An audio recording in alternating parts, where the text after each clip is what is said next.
This review is on the 2023 movie Nefarious. I'm the anchor guy, and I'm going to tell you like it is. I have to admit, the formal news talk show host with a 2-year stint with CNN Headline News and Fox News Channel casted Glenn Beck perfectly.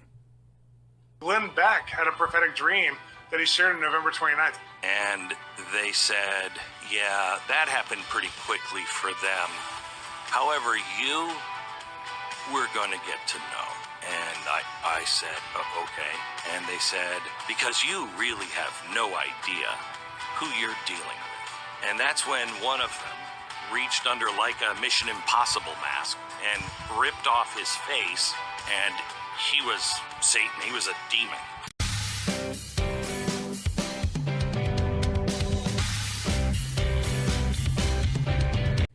The movie is 95% filmed inside the Oklahoma State Reformatory. I would like to introduce you to Edward, a notorious serial killer who is facing his execution at 11 p.m. in the movie. He is portrayed by Sean Patrick Flanery. Nefarious is a demon from hell, so he says. He portrayed by Sean Patrick Flanery. Edward looks distraught because Nefarious said he is using Edward's body as host. Dr. Alan Fisher has been talking to Nefarious, and finally he has come to the day he has to go back and give Edward a psychiatric evaluation before his 11 p.m. departure from Earth to hopefully decide if he is sane. If he is sane, the execution can proceed. The devil made it!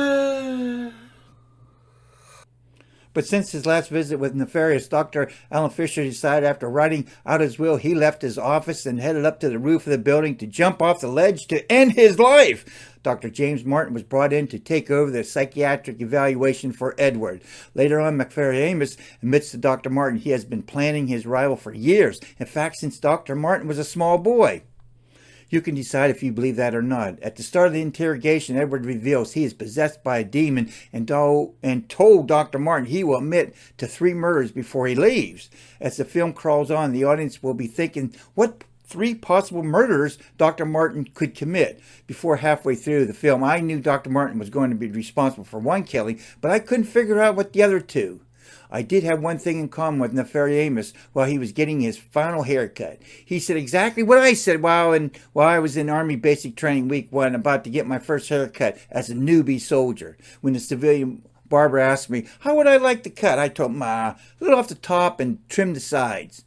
Making one fast swoop with his electric razor from the bottom of my neck to the top of my head to the end of my widow's peak, he quickly switched my chair around, placing me face to face with a giant mirror.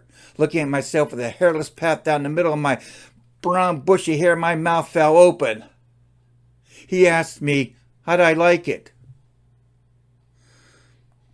The 2023 film Nefarious could have easily been done on stage. There were a few location changes. The dialogue between Jordan Belfi and Sean Patrick Flanery was the star of the movie. Can't imagine remembering all those lines Jordan and Sean had to memorize. The photography was crystal clear. The movie didn't really get exciting until the 50-minute mark in this 97-minute film. There was a small twist at the end, but really wasn't a surprise. Almost expected. Hopefully not for Nefarious 2, but for the sake of the ID. Out of an alphabetical score, I give the 2023 film Nefarious a C+. The grade C+ was for the script that barely kept my interest because I realized most of the movie would be located in one room. I hate that. Would I recommend watching the film Nefarious? Yes, only if you understand great acting and great script is great art in itself. I guess I don't. Appreciate you viewing and value your comments. Thank you.